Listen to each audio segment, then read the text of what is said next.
A Matera l'Acragas ha subito, ma un bel tiro in porta per il pareggio lo ha fatto, provando a reagire al gol di Stendardo, anche se poi il risultato purtroppo è quello che sappiamo.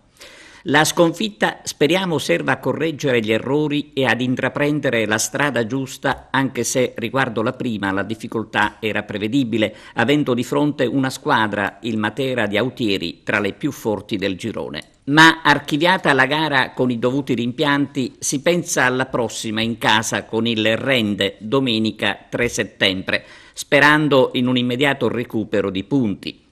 Intanto è stato comunicato dalla società biancoazzurra l'ingaggio di un difensore. Si tratta del giovane palermitano Michele Canale, cresciuto nelle giovanili del Torino e della Pro Vercelli.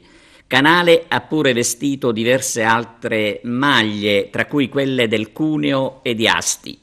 Il giovane faceva parte già del gruppo, ma solo adesso, dopo l'ok di mister di Napoli, è stato inserito ufficialmente come giocatore dell'Acragas a disposizione del tecnico.